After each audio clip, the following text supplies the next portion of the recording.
बिस्मिल्लाहिर्रहमानिर्रहीम, अस्सलाम वालेकुम। नाज़रीन, आप देख रहे हैं प्रोग्राम खबर क्या है और मैं हूं आपकी मेज़बान फरजाना सिद्दीक। नाज़रीन, आज आपको बताएंगे शहर इक़्तिदार इस्लामाबाद में सरकारी घरों की जांच पड़ताल में सैकड़ों मकानात को किराए पर दिए जाने की खबर मिली है। वजारत हाउसिंग एंड वर्क्स और मुकामी एजेंसी के जारी सर्वे में सरकारी घरों पर कब्जों, किराए पर देने और गैर कानूनी तामीरात का इंकशाफ हुआ है। इस सारे मामले पर बात करने के लिए हमें ज्वाइन करेंगे नुमाइंदा खुसूसी रियाजुल हक। जबकि दूसरी खबर में आपको बताएंगे कि पूरे मुल्क में बिलअमूम और खैबर पख्तूनख्वा में बिलखसूस टीबी का मर्ज तेजी से फैलने लगा है। ये वो मुताद्दी बीमारी है जिससे पिछले 2 साल में 6 लाख अफराद मुतासिर हुए हैं और पाकिस्तान दुनिया में टीबी के लिहाज से 5वें नंबर पर आ गया है। इस पर तफसीली गुफ्तगू करने के लिए हमें ज्वाइन करेंगे ब्यूरो चीफ पेशावर मुमताज बंगिश। जबकि तीसरी खबर में हम आपको बताएंगे कि पंजाब में पिछला कर्ज वापस ना करने के बावजूद 8 कंपनीज को दोबारा से कर्ज देने का इंकशाफ हुआ है। Punjab industrial state development and management company और Faisalabad industrial state development and management company को कर्ज दिया गया है। जिन कंपनीज ने पहले कर्ज वापस नहीं किए उनको फिर से कर्ज दिए जा रहे हैं। आखिर इसकी क्या वजह है, इस पर बात करने के लिए हमें लाहौर से ज्वाइन किया है नवाज संगरा ने। नाज़रीन, इस्लामाबाद में अंधेर नगरी चौपट राज है। जी हाँ, शहर इक़्तिदार में सरकारी घरों की जांच पड़ताल में सैकड़ों मकानात को किराए पर दिए जाने की खबर मिली है। वजारत हाउसिंग एंड वर्क्स और मुकामी एजेंसी के जारी सर्वे में सरकारी घरों पर कब्जों, किराए पर देने और गैर कानूनी तामीरात का इंकशाफ भी हुआ है। हालिया सर्वे में 8683 मकानात की पड़ताल में 333 मुकम्मल और 298 जुज़वी किराएदार निकले हैं। इस पर बात करने के लिए हमें ज्वाइन किया है इस्लामाबाद स्टूडियो से नुमाइंदा खुसूसी रियाजुल हक ने। सबसे पहले उनसे जान लेते हैं कि आखिर ये सारा मामला है क्या और कैसे ये मामला सामने आया है। जी रियाज, बताएं। जी बहुत शुक्रिया फरजाना। हुआ ये कि काबीना में तकरीबन पिछले साल की बात है कि जो घरों वाला मामला है इस्लामाबाद के अंदर, जो ऑलरेडी हमारे पूरे मुल्क में जो घरों की शॉर्टेज है वो एक इशू तो है, लेकिन सरकारी मुलाजमीन के लिए भी बहुत बड़ा चैलेंज है। और पिछले साल तक ये जो फिगर था जो जिसे कहते हैं जनरल वेटिंग लिस्ट, वो पहुंच गई 40,000 तक। यानी 40,000 ब्यूरोक्रेट्स जो मुल्क भर के ब्यूरोक्रेट्स हैं वो इस्लामाबाद में हैं। 1 से 22 तक के जितने लोग हैं, जो 1 से 17 तक नीचे ग्रेड वाले 16 वाले नीचे वाले होते हैं, 17 से 22 तक जो CSS से पास होकर FPSC के थ्रू प्रॉपर आते हैं, जो ऑफिसर्स की रेंज आती है, सब के सब जो हैं उनमें तकरीबन 40,000 से ज़ायद जो लोग हैं वो जनरल वेटिंग लिस्ट में थे। तो वज़ीर-ए-आज़म तक बात गई तो वज़ीर-ए-आज़म ने बाकायदा तौर पर इसके सर्वे का हुक्म दिया और यहाँ मकामी एक एजेंसी है इंटेलिजेंस की, उनको भी कहा गया और जो हाउसिंग एंड वर्क्स है उनको कहा गया कि अब ये पता लगाएं ये क्या मामला है कि ये इतना ज़्यादा वो हो रहा है और शिकायत बहुत ज़्यादा आ रही है कि पता नहीं क्या हो रहा है। तो जब सर्वे आधे से ज़्यादा भी पहुंचा और हमारे तक जो है वो मालूमात पहुंची हैं और बड़े परेशान कौन और हैरान कौन फिगर्स आ रहे हैं, जिसमें तकरीबन अब तक 13 से 14 हज़ार जो इस्लामाबाद में घर हैं उनके सर्वे में तकरीबन 8,000 जो थे वो फाइनल कर लिए गए हैं। तो 8,600 जो 83 घर हैं उनका सर्वे किया गया। उसके मुताबिक 333 से ज़ायद जो घर हैं उनको किराए पे दे दिया गया है। और ये ऐसे ऐसे घर हैं जिसमें 1 से 17 क्या 1 से 22 तक के वो तमाम घर शामिल हैं। अच्छा। जिसमें यानी 2-2 कनाल के घर भी शामिल हैं। 5 मरले 3 मरले या 2 मरले के मकान तो होंगे ही होंगे। कनाल और 2 कनाल के घर भी ऐसे शामिल हैं जो किराए पे दिए हुए हैं, जो सब लेट किए गए हैं। और इसके साथ साथ तकरीबन 298 ऐसे हैं कि जो पार्शली सब लेट किए गए, यानी जुज़वी तौर पे आधे में वो खुद रह रहे हैं और आधा उन्होंने किराए पे दिया हुआ है। ये सरकारी घरों की इस्लामाबाद में सूरत हाल है। उसके अलावा तकरीबन 36 ऐसे घरों का जो है वो पता लगाया गया है जिसके मुताबिक उनके अंदर कमर्शियल एक्टिविटीज़ हो रही हैं, जिसमें F6 जैसे पोस्ट सेक्टर्स भी शामिल हैं। F6 जो ख़ास तौर पे जो 3 और 4 वाला इलाका है वहाँ पे ऐसी एक्टिविटीज़ की जो है वो तफसीलात सामने आई हैं। वो अगेन सबके लिए ministry of housing and works के लिए भी हैरान कुन थी कि इतने सीनियर ग्रेड्स के जो ऑफिसर्स हैं उनके घरों में भी इस तरह की जो मामलात हैं बिजनेस के और सब लेट करने के, किराए के देने के, वो शामिल हैं। इसके साथ साथ 1987 घर ऐसे हैं जिन्होंने इजाफी कंस्ट्रक्शन की है, यानी अच्छा। वो एक छोटा सा इलाका था, आगे ग्रीन जो एरिया था या जो लॉन वगैरह था जो घर से बाहर होता है, उस पे भी जो है ना वो पहले उन्होंने बाड़ लगाई, फिर उनके बाद थोड़ी सी कंस्ट्रक्शन की और उसके बाद उनको 1-2 कमरों में कन्वर्ट करके और उनको फिर वो किराए पे दे देते हैं, जहाँ पे एक छोटे से छोटे कमरे का भी 20 से 25 हज़ार रुपया किराया होता है। तो वो अगेन ये भी एक स्टार्टलिंग फिगर थी। और 314 के करीब घर ऐसे हैं जिसको खाली करवा लिया गया है अब तक जो सर्वे जा रहा है इसमें, लेकिन अब इसमें और भी तकरीबन 400-500 से ज़्यादा जो नंबर है उसमें इजाफे का इम्कान है। और 45 घर ऐसे हैं जो अंडर ऑब्जर्वेशन हैं और तकरीबन 40,000 वेटिंग लिस्ट थी। और ये जो सफाई हुई है, जो सर्वे हो रहा है, उसके बाद तकरीबन जो वेटिंग लिस्ट है वो तकरीबन निस्फ रह गई है, यानी 23,000 के करीब घर जो है वो रह गए। और अभी ये सर्वे है ये मुसलसल जारी है और बड़ा एक रिगरस किस्म का हो रहा है। अच्छा रियाज, अभी तक के सर्वे की अगर हम बात करें और इस्लामाबाद की बात करें तो इस्लामाबाद में कितने सरकारी मुलाजमीन हैं जो इंतजार कर रहे हैं कि उनको भी सरकारी घर मिलेगा? तकरीबन इस वक्त जो फिगर है वो 23,000, मैं एग्जैक्ट फिगर अगर आपको बताऊं वो 23,713 ऐसे सरकारी मुलाजमीन हैं जो अपने घर का जो है वो इंतज़ार कर रहे हैं कि सरकारी घर उनको मिलेगा। अच्छा। तो उसमें रहेंगे 23,000 मुलाजमीन हैं, आप इससे अंदाज़ा लगाएं। और इस तरह जो अब ये सब लेट किए गए, और ये वो फिगर्स हैं, आप समझें कि 30 से 40% फिगर्स भी नहीं है, अभी हम ज़रा एक निस्फ तक पहुँचे हैं। इससे ज़्यादा जब आगे का सर्वे होगा, मज़ीद जब कम्प्लीट होगा तो हमारे सामने बहुत होशरुबा तफसीलात भी आएंगी इंशाल्लाह, वो भी हम अपने नाज़रीन के सामने रखेंगे इस प्रोग्राम के तवस्सुत से।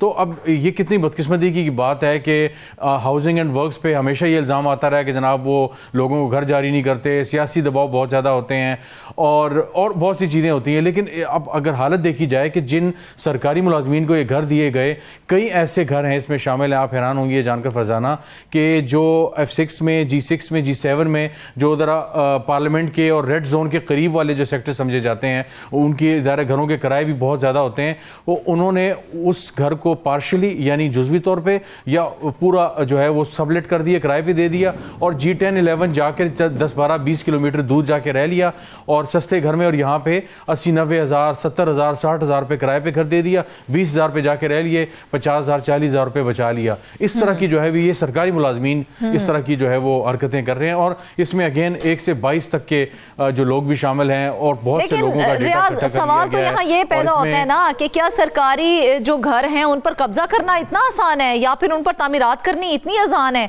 वो भी इस्लामाबाद जैसे शहर में? अब अगेन इसमें अगर इसकी तफसील में जाएंगे तो इस्लामाबाद जैसे शहर में जो आज से अगर मैं कहूँ कि 10-15 साल पहले तक बहुत मुख्तलिफ था, अब तो बहुत सी वजूहात की बिना पर कंक्रीट का जंगल बना दिया गया है और जो रेगुलेशंस वगैरह हैं उस तरह की नहीं है, नए सेक्टर्स नहीं बन रहे, ग्रीनरी का जो एक कवर होता है, फॉरेस्ट कवर जिसे कहते हैं, वो बहुत ज़्यादा कम होता जा रहा है।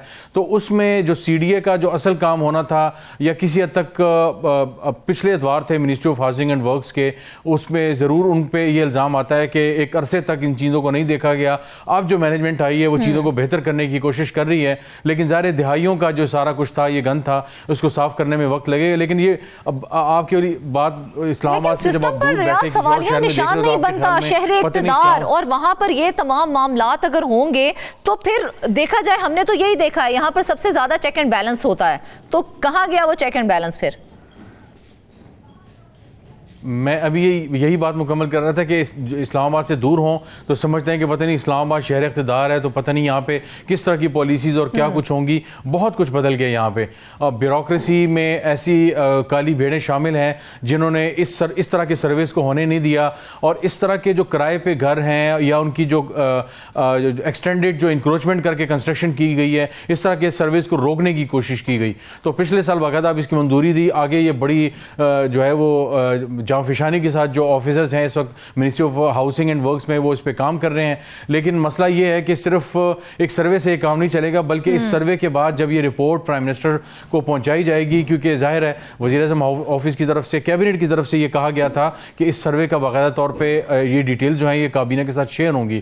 तो मिनिस्ट्री जो है इस पे काम कर रही है, लेकिन इसके बाद आगे का अमल हो कि इस सारे मामलात को, बिजनेस की जो चीज़ें इसमें हो रही हैं, कमर्शियल एक्टिविटीज़ हो रही हैं, या जो लोग जिन्होंने स्टे ऑर्डर कोर्ट से ले लिए हैं मुख्तलिफ वजूहात की बिना पर, और वो रिटायर्ड भी हो गए हैं और वो उन्हीं घरों में रह रहे हैं और आगे किराए पे भी दिए हुए कुछ हिस्से उनका जो है वो सद्देबाब होना चाहिए।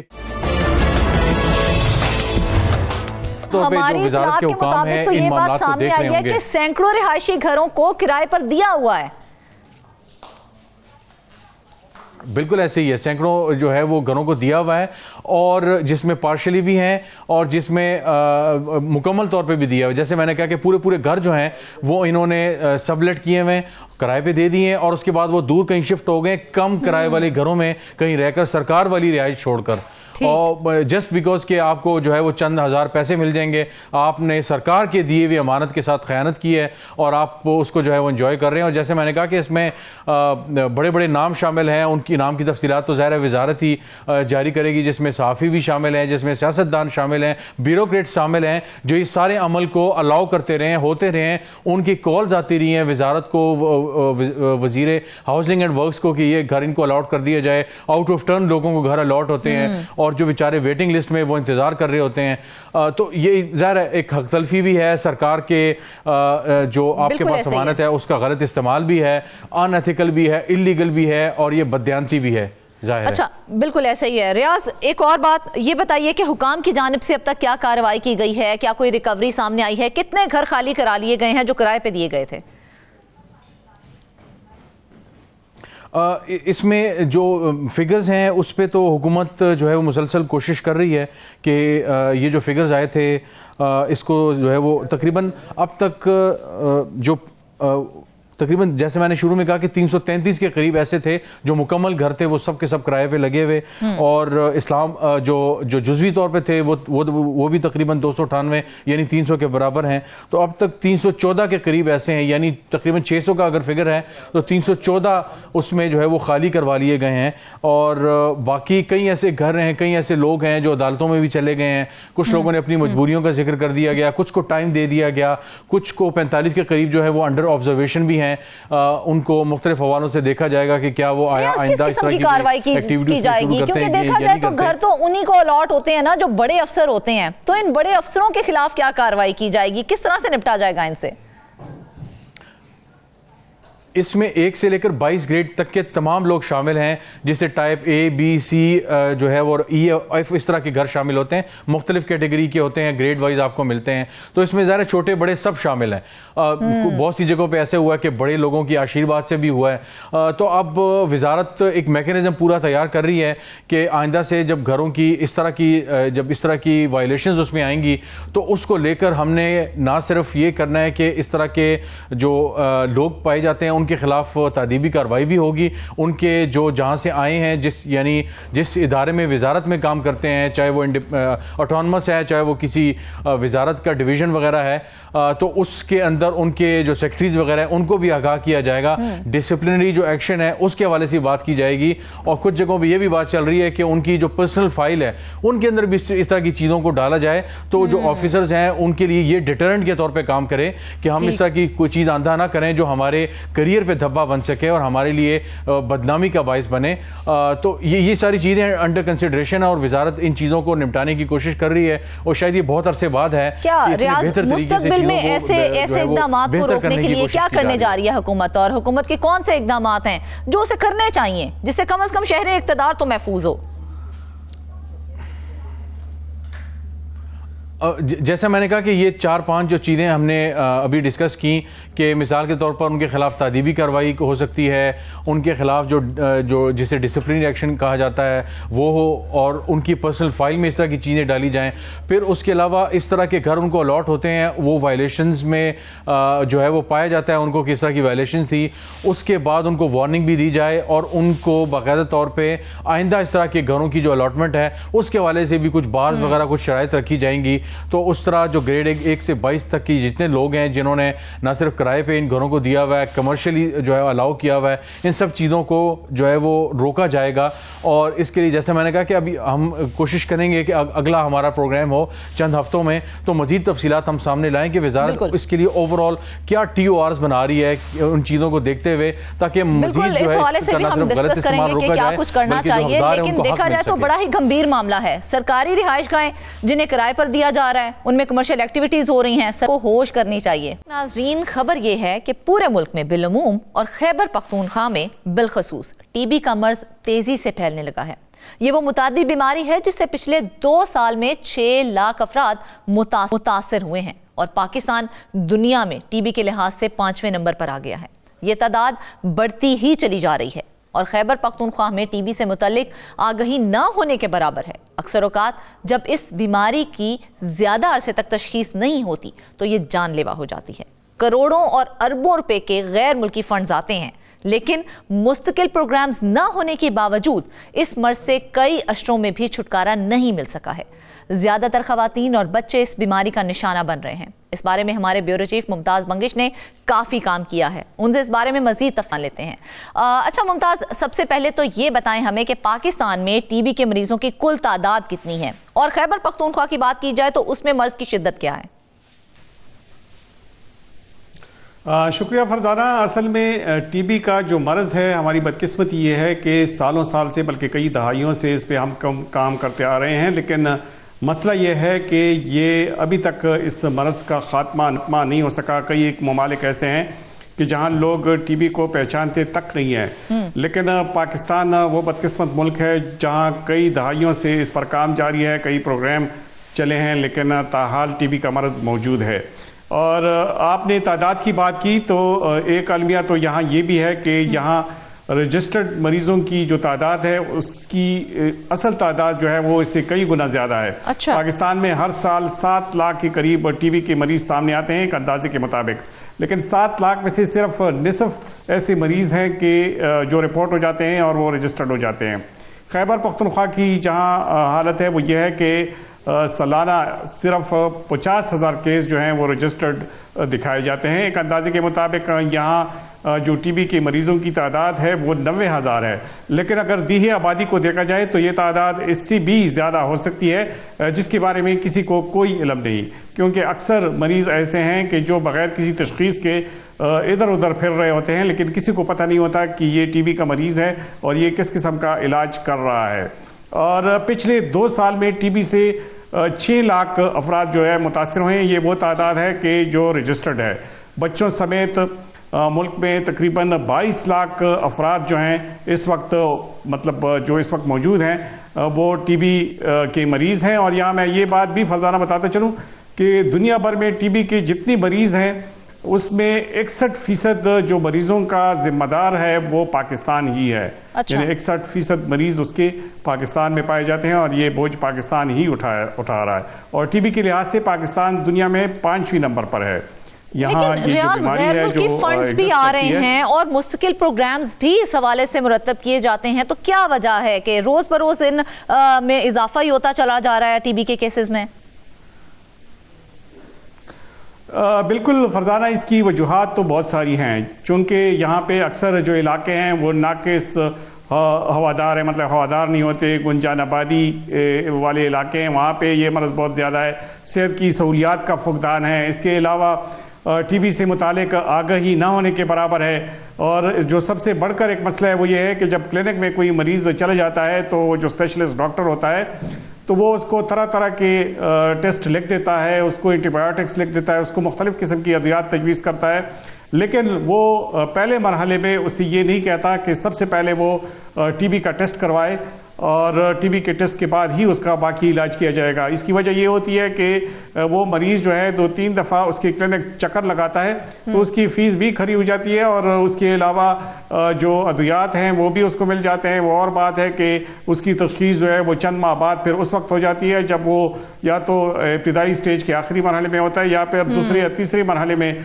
जब वो चला जाता है तो फिर उसका इलाज भी बहुत मुश्किल हो जाता है। एक तो वजह यह है। दूसरी बात यह है कि जो आगाही का लफ्ज़ मैंने इस्तेमाल किया उसकी वजह यह है कि यहाँ पे लोगों को ये नहीं पता कि टीबी के अलामात क्या हैं, टीबी से कैसे बचा जाए और टीबी का इलाज किस तरह से किया जाए। अच्छा, यहाँ अक्सर लोग ऐसे होते हैं कि इस हवाले से फिर क्या इकदाम किए जा रहे हैं कि टीबी की रोकथाम के लिए?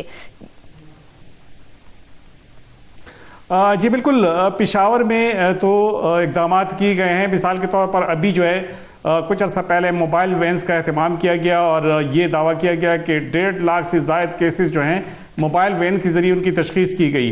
लेकिन कहाँ पे हुई वो मोबाइल वैन? सच्ची बात यह है कि अगर आप पूछें तो बहुत कम ही नज़र आते हैं और वो हर जगह पे नहीं पाए जाते। जहाँ पे टीबी के मरीज़ ज़्यादा होते हैं, चाहिए है कि वहाँ पे ये वैन्स जो है नज़र आएँ और लोगों में आगाही फैलाएं।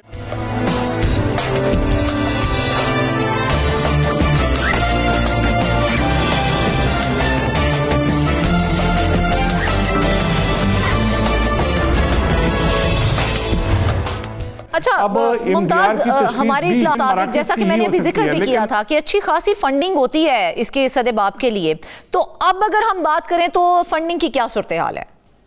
मसला जो है वो मजीद संगीन हो जाता है और बाज़ औक़ात उसकी जो टीबी की हालत है वो इतनी बिगड़ जाती है कि वो जानलेवा भी साबित हो सकती है। तो इसलिए ये जो टीबी बैक्टीरिया का इन्फेक्शन है, ये खांसी छींक के ज़रिए ये छोटे छोटे जो कतरे मुंह से खारिज होते हैं इससे बआसानी फैल जाता है और ये न सिर्फ फेफड़ों को मुतासर करता है बल्कि पेट, हड्डियों और आसाबी निज़ाम को भी बुरी तरह मुतासर कर सकता है। अच्छा मुमताज, ये बताएं, हमारी इतलात के मुताबिक जैसा कि मैंने अभी जिक्र भी किया था कि अच्छी खासी फंडिंग की जाती है टीबी के सदेबाब के लिए, तो अगर मौजूदा सूरत हाल की बात करें तो क्या सूरत हाल है फंडिंग की? जहाँ तक फंडिंग की सूरत हाल है तो आलमी फंड ने साल 2026 तक मुश्तरका तौर पर असल में टीबी के साथ जो HIV है, मलेरिया है, उसके लिए भी फंडिंग की जाती है। तो तकरीबन $28 मिलियन जो है उसकी इमदाद दी है और इससे जो जितनी भी मतलब उसकी तशख़ीस से लेकर उसके इलाज तक की जितनी भी अखराजात हैं वो किए जाते हैं। इसके अलावा भी जो टीबी के बाद और जो डिप्रेशन का मरीज शिकार हो जाते हैं तो खैबर मेडिकल यूनिवर्सिटी ने एक गैर मुल्की यूनिवर्सिटी के ताउन से एक प्रोग्राम शुरू किया है ताकि उन मरीजों के डिप्रेशन का इलाज हो। उस पर 1.74 अरब रुपए का मनसूबा है जो 2026 तक मुकम्मल होगा और इस मनसूबे के तहत जितने भी टीबी से मुतासिरा जो डिप्रेशन के मरीज हैं उनका इलाज किया जाएगा। तो जो फंडिंग है वो तो काफ़ी हो रही है और जो मुल्क में जो मुफ्त सहूलियात हैं टीबी की वो भी काफ़ी ज़्यादा हैं। खैबर पख्तूनख्वा में भी मुख्तलिफ डिस्पेंसरियाँ और फिजिशंस इन मराकज़ में मौजूद होते हैं। लेकिन जिस तरह मैंने जिक्र किया कि असल मसला जो है वो ये है कि मरीज को ये पता चल जाए कि उससे जो अलामात हैं वो टीबी ही की हैं। टीबी की जो तशख़ीस के लिए जो टेस्ट है वो फौरी तौर पर हो, वो चूंकि अक्सर सरकारी अस्पतालों में नहीं होता, उसके लिए डिस्पेंसरीज और जो टीबी के मराकज़ हैं उधर जाना पड़ता है और उधर जब मरीज चले जाते हैं तो या तो भी रिकॉग्नाइज नहीं कर पाते हैं कि ये सिम्टम्स टीबी के ही हैं और फौरी तौर पर वो टेस्ट करवाया जाए। असल में सूरत हाल ये है कि जब मरीज को इस किस्म की तकलीफ होती है, खांसी या इस किस्म के सीने की दीगर जो तकलीफ होती है, तो वो उसके लिए जाहिर है फिर स्पेशलिस्ट डॉक्टर का सहारा लेने के लिए वो उसके क्लिनिक जाता है। उसके क्लिनिक वो तब उसके लिए टीबी की तशखीस के लिए टेस्ट लिख देता है कि जब 2-3 दफ़ा वो विजिट कर चुका होता है। इतने में 2-3 महीने गुजर चुके होते हैं और उस मरीज की हालत मजीद बिगड़ी होती है। तो बाद में वो चूंकि स्पेशलिस्ट डॉक्टर जो होता है वो अपने तौर पर इलाज करता होता है, वो चूंकि टीबी से ज्यादा नावाकिफ नहीं होता और न वो टीबी का जो इलाज है वो रिकमेंड करते हैं गवर्नमेंट की तरफ से, चूंकि इसके अपने मराकज है टीबी मराकज में, तो उसको टीबी के मरकज में भेज देता है। टीबी के मरकज में जब चला जाता है तो उधर ही उसकी जब उसका वो टेस्ट होता है तो उधर ही पता चल जाता है कि उसको किस मरहले की टीबी की बीमारी जो है वो लाक हो चुकी है। एक दफा जब तशखीस हो जाए तो उसके बाद फिर 6 महीने उसका इलाज करवाना पड़ता है। अगर 6 महीने में इलाज वो अधूरा छोड़ दे तो फिर जिस तरह मैंने जिक्र किया जो MDR टीबी है, जो अद्वियात के खिलाफ मुजाहिमत रखने वाली टीबी है, वो लाक हो जाती है, फिर उसका इलाज काफी मुश्किल हो जाता है। तो यही सूरत हाल है जिसकी वजह से जो क्लिनिक्स है उसमें बेहतर इलाज नहीं हो पाता।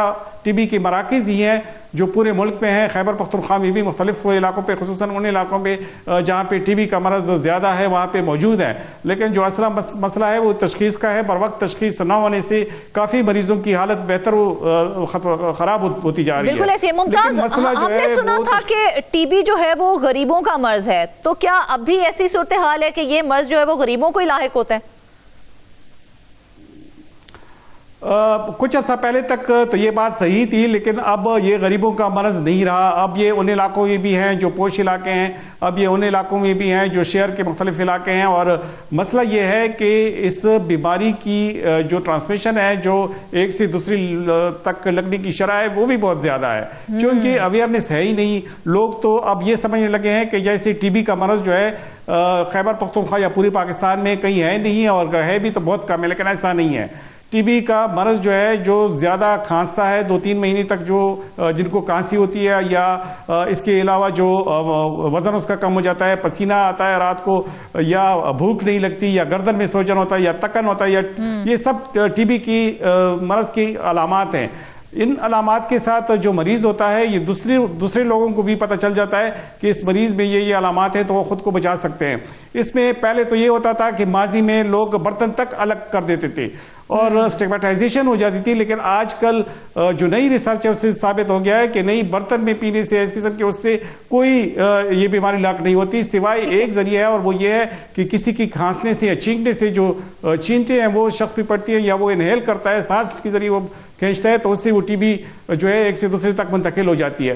तो यूं एक घरों में मुंतकिल हो जाती है एक से दूसरे में, और जो मुख्तलिफ किस्म के जैसे भी इलाके हैं, अगर उस इलाके में वो मरीज मौजूद होता है और वो इसमें एहतियात ना करे, तो ये मुंतकिल हो जाता है, एक से दूसरे तक आसानी से ये मर्ज मुंतकिल हो जाता है। लेकिन मसला यह है कि जिस तरह मैंने पहले जिक्र किया, आगाही बिल्कुल ना होने के बराबर है। जब आगाही नहीं होती तो नई नस्ल को टीबी के मर्ज से तो मुमताज, इसके सद्देबाब का आखिर हल क्या है? क्योंकि एक तरफ देखा जाए तो कहा जाता है मोस्टली कि इलाज नहीं हो पाता, फंडिंग नहीं होती जी इतनी हमारे पास। यहाँ फंडिंग भी हो रही है हुकूमत की जानिब से, आपने बताया कि मुफ्त इलाज भी किया जा रहा है।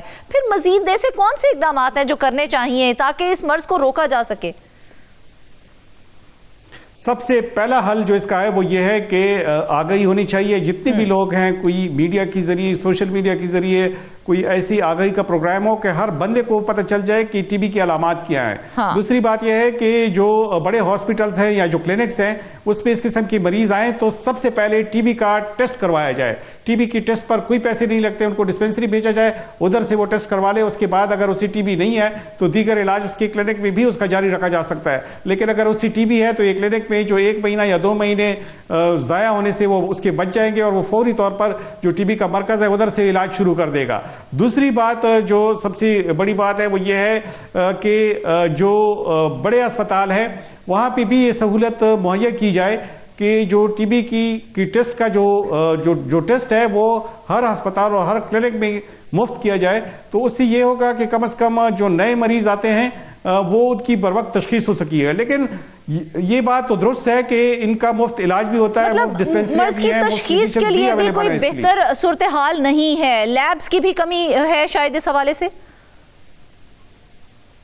नहीं, लैब्स मौजूद हैं, जो टीबी के मराकज हैं वहां पे इस मकसद के लिए जो लेबॉर्ट्रियां मौजूद हैं वो बिल्कुल ठीक ठाक हैं और स्टैंडर्ड की लेबॉर्ट्रियां हैं। लेकिन मसला ये है कि हमें इलाज से पहले इसके सद्देबाब पर तवज्जो देनी होगी।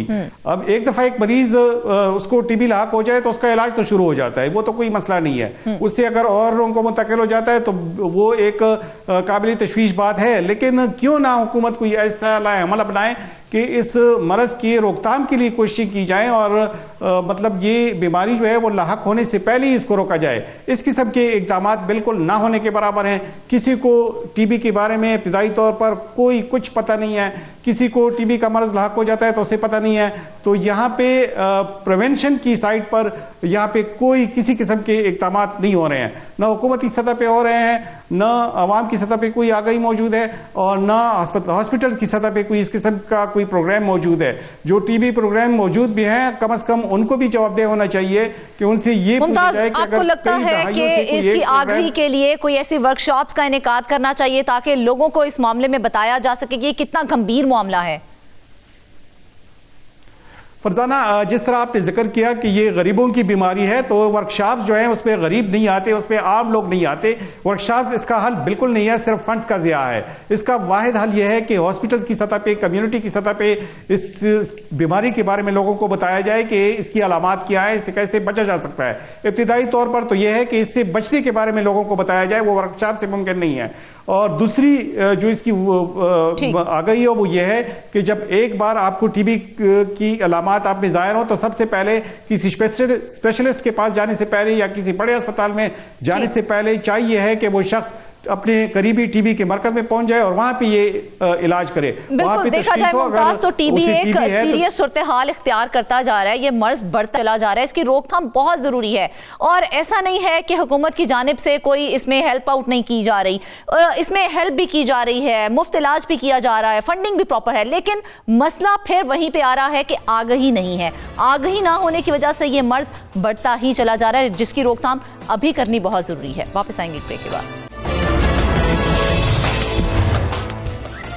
वेलकम बैक नाजरीन जी। तीसरा मामला है कर्ज का। महकमा फाइनेंस पंजाब की जानिब से पिछला कर्ज वापस ना करने के बावजूद 8 कंपनियों को दोबारा से कर्ज देने का इंकशाफ हुआ है।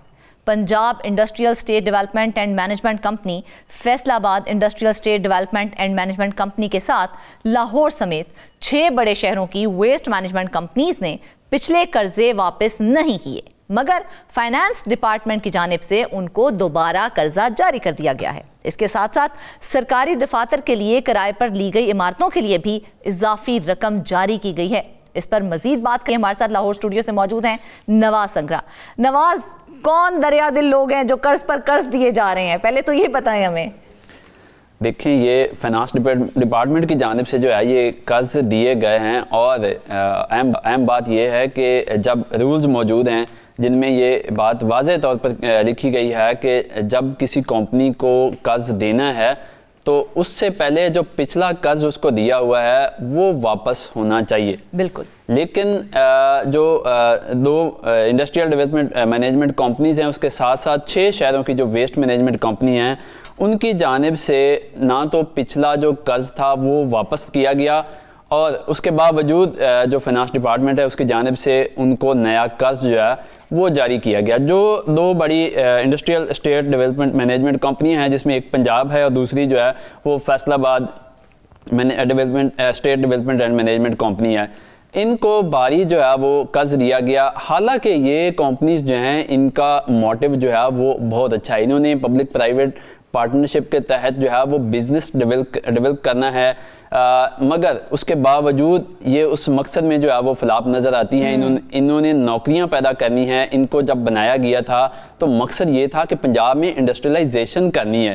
अगर Punjab industrial state management company की बात की जाए तो उसके नीचे जो है वो 8 से ज़्यादा कंपनीज जो हैं वो काम कर रही हैं ताकि मुख्तलिफ शहरों में जो है वो इंडस्ट्रीज़ जो है उनको लगाया जाए और एक तरफ तो पाकिस्तान की जो इंडस्ट्री है वो फले फूलेगी और दूसरी जानिब लोगों को जो है वो उन शहरों में रोजगार मुहैया होगा। ठीक है। जिनमें क़ायद-ए-आज़म बिजनेस पार्क है, उसके अलावा बहावलपुर इंडस्ट्रियल जोन है, इसके साथ साथ Vehari industrial state management company है, उसके अलावा बहावलपुर इंडस्ट्रियल स्टेट है, रहीम यार खान है, क़ायद-ए-आज़म इंडस्ट्रियल स्टेट है, उसके अलावा मुल्तान है और सुंदर इंडस्ट्रियल स्टेट जहां पर इस कंपनी का जो है वो ऑफिस मौजूद है, जहां पर इसके तमाम जो ओहदेदारान हैं ये इस बोर्ड के नीचे जो है ये कंपनी चलाई जाती है और इनको वहाँ से बैठ कर जो है वो रन किया जा रहा है। तो इन जो इंडस्ट्रियल जोन हैं या इंडस्ट्रियल स्टेट्स हैं वहाँ पर अभी भी सूरत हाल जो है वो कोई अच्छी नहीं है, ना वहाँ पर जो है वो कारोबार डेवलप नहीं हो सके। आप देख रहे हैं कि हमारा जो इंडस्ट्रियल सेक्टर है आज भी वो जो है वो ज़बोहाली का शिकार है, वहाँ पर चीज़ें जो हैं वो बेहतर नहीं हो सकी, लोगों ने कारोबार की तरफ जो है वो तवज्जो नहीं दी और जो इस कंपनी का काम था उसने लोगों को मोटिवेट करना था, पब्लिक प्राइवेट पार्टनरशिप के तहत वहाँ पर कारोबार करवाने थे, लेकिन ऐसा नहीं हुआ और उसके बावजूद ये कंपनी जो है ये सरकार से कर्ज पे कर्ज लिए जा रही है और खुद कुछ करने से जो है ये अभी तक कासिर दिखाई दे रही है। जो ऑडिट रिपोर्ट है, नवाज, हमने अभी अपनी स्टोरी में ये जिक्र किया कि सरकारी दफातर के लिए किराए पर ली गई इमारतों के लिए भी इजाफी रकम जारी की गई है, तो क्या तरीकाकार है सरकारी दफातर के लिए किराए पर बिल्डिंग लेने का?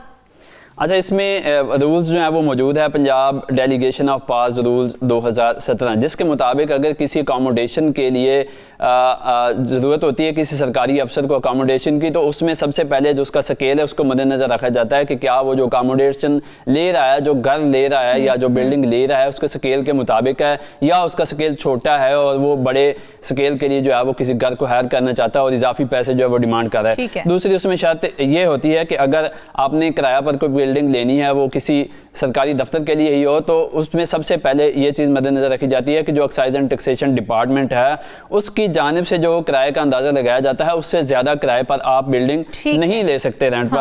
अगर ज़्यादा किराए पर आपने ली है तो एक्साइज एंड टैक्सेशन डिपार्टमेंट के जो मुख्तस करदा अंदाज़ा था उससे ज़्यादा आपने अगर किराए पर बिल्डिंग लेनी है तो आपको रेंट रीजनेबिलिटी सर्टिफिकेट जो है वो पेश करना होता है। और तीसरी चीज़ जो CNW डिपार्टमेंट है जिसने तमाम मामला जो बिल्डिंग्स हैं उनको देखना होता है, उनसे आपने एक क्लियरेंस सर्टिफिकेट लेना होता है कि क्या वहाँ पर वो डिपार्टमेंट आपको क्लियर करता है कि आप उनके पास जो है वो आपके दफ्तर के लिए बिल्डिंग नहीं है। अगर वो सर्टिफिकेट देता है तो आप जाकर एक जो प्राइवेट बिल्डिंग है उसको रेंट पर ले सकते हैं। लेकिन ऑडिट रिपोर्ट में ये चीज़ सामने आई कि दो जो बड़े महकमे हैं जिसमें एक provincial director local fund audit है और दूसरा जो है वो पंजाब रेवेन्यू अथॉरिटी है। पंजाब रेवेन्यू अथॉरिटी जो है उसको जो एक्साइज एंड टैक्सेशन का लगाया गया अंदाजा था उससे 50 लाख रुपए जो है वो ज्यादा पे किए गए, जबकि जो दूसरा प्रोविंशियल डायरेक्टर लोकल फंड है उसको 1,53,00,000 रुपए के जो है वो इजाफी फंड दिए गए। लेकिन जब उनका ऑडिट किया गया तो उसमें ये बात सामने आई कि जो उन्होंने एक रेंट रीजनेबिलिटी सर्टिफिकेट पेश करना था जिसमें ये एक रीजन देनी थी कि ये वजह है, ये जो एक्साइज एंड टैक्सेशन डिपार्टमेंट का लगाया गया अंदाजा है इसके मुताबिक हमें जो है वो बिल्डिंग नहीं मिल रही, हमें जो है वो ज्यादा फंड्स चाहिए, हमने कोई बड़ी बिल्डिंग लेनी है। नवाज, क्या वजह है सरकारी दफातर के लिए इमारतों की कमी को क्यों पूरा नहीं किया जा रहा है? फिर इसमें सबसे बड़ी अहम वजह जो है वो ब्यूरोक्रेटिक हर्डल है। हमारे पास सूबे की बेतहाशा जो है वो ज़मीन भी है और हमारे पास फंड्स भी हैं, लेकिन उस ज़मीन पर बिल्डिंग्स जो हैं वो नहीं बनाई जा रही। उसकी बड़ी वजह एक ये भी है कि रेनोवेशन की मद में जो है वो करोड़ों अरबों रुपए खर्च किए जा रहे हैं। एक बिल्डिंग पर जो है वो अरबों रुपए जो है वो रेनोवेशन पर खर्च किए जा रहे हैं, लेकिन नई इमारतें जो हैं वो नहीं बनाई जा रही। उसमें शायद कोई किकबैक्स का चक्कर होता है या ब्यूरोक्रेसी के कोई अपने मफादात होते हैं। गवर्नमेंट जो है वो जब भी काम करने लगती है तो ब्यूरोक्रेसी अपनी रीजंस उसमें पेश कर देती है और उसके नतीजे के तौर पर पंजाब में जो है वो नई इमारतें जो हैं वो नहीं बन सकी। अब कुछ इमारतें जो हैं वो बनाई जा रही हैं, कुछ पुरानी को गिरा कर मल्टी स्टोरीज बनाई जा रही हैं। ये एक अच्छा इनिशिएटिव है, लेकिन उसके बावजूद अभी भी जो है वो जो इमारतों की कमी आप पंजाब रेवेन्यू अथॉरिटी को देख लें, उसको 10 साल से ज़्यादा अरसा जो है कायम किए हो चुका है, लेकिन अभी तक उसकी जो है वो बिल्डिंग नहीं बन सकी। आप जेल रोड से जीवार की तरफ जाते हैं तो 3 से 4 इमारतें जो है उन्होंने रेंट पे ले रखी हैं। तो ऐसी सूरत में अगर आप बिल्डिंग सरकारी बिल्डिंग नहीं बनाएंगे तो ऑटोमेटिकली आपको जो है वो रेंट पर इमारतें लेनी पड़ेंगी। और रेंट का मामला ये है कि वहाँ पर एक दो केसेस मैंने प्रैक्टिकली देखे हैं कि वो लोग जो है वो सरकारी वसाइल को नहीं देखते, वो ज़्यादातर ये देख रहे होते हैं कि हमने ये बिल्डिंग जो है ये रेंट पे लेनी है तो इसमें से अपने मामला जो हैं वो कैसे करने हैं। तो ज़्यादातर लोग जो हैं वो उसमें ज़्यादा रेंट पर बिल्डिंग्स जो हैं वो हायर कर लेते हैं, जिसकी वजह से सरकार के खजाना पर वो लोग जो हैं वो बोझ बनते हैं और ऐसे कर्ज पर कर्ज लिया जाता है। नवाज, हमने जिक्र किया था 8 का, तो जरा वो 8 कंपनीज की डिटेल्स भी हमारे साथ शेयर कर दें कि कौन सी 8 कंपनीज हैं जिन्होंने पिछला कर्जा तो वापस नहीं किया लेकिन नया कर्जा वो लेने बैठ गए हैं। अच्छा, इसमें पहले नंबर पर मैं Punjab industrial state development company का जिक्र जो है वो पहले कर चुका हूँ। इस कंपनी के जिम्मे जो है वो 13 अरब 45 करोड़ रुपए के रकम जो है वो वाजिबुल अदा थी। जो ऑडिट रिपोर्ट अभी असेंबली में पेश हुई है उसके मुताबिक प्रीवियस वाला कर्जा है। तो जब इनके जिम्मे इतनी 13 अरब से जायद की रकम जो है वो वाजिबुल अदा थी तो फाइनेंस डिपार्टमेंट की जानिब से इस कंपनी को दोबारा से 1 अरब 30 करोड़ रुपए के फंड्स जारी किए गए।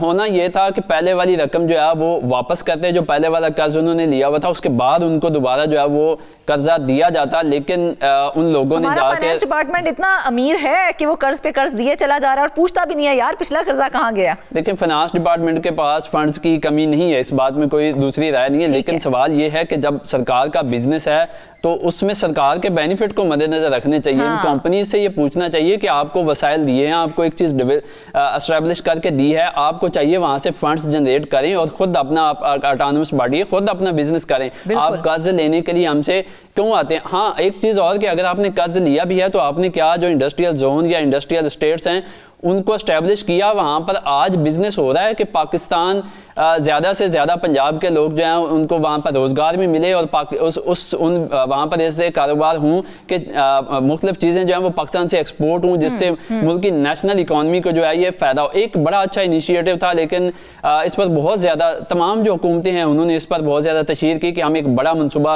लॉन्च कर रहे हैं, पाकिस्तान को एक इंडस्ट्रियल, पंजाब को एक इंडस्ट्रियल हब बनाने जा रहे हैं। लेकिन वो हब का जो ख्वाब है अभी तक वहीं का वहीं खड़ा है, और जो कंपनियां स्टैब्लिश की गई थी वो बजाय इसके कि कोई फंड जनरेट करें, शर्मिंदा ताबीर होता दिखाई नहीं दे रहा नवाज। अभी तक तो सूरत हाल यही है, क्योंकि 13 अरब पहले उन्होंने देना था, 1 अरब उनको दोबारा जारी किया गया, और उन्होंने जो Punjab industrial state development and management company उसने सिर्फ 45 करोड़ 20 लाख रुपए वापस किए, और उनके जिम्मे जो है वो तकरीबन 14 अरब रुपए अभी भी वाजिबुल अदा हैं जो उन्होंने कर्ज लिया था पंजाब फाइनेंस डिपार्टमेंट की रकम। नवाज आप हमें सुना रहे हैं। वैसे तो देखा जाए तो वज़ीर आला पंजाब मरियम नवाज साहिबा ने बहुत से अच्छे काम किए हैं और आज में उनसे बहुत सी अच्छी उम्मीदें हैं।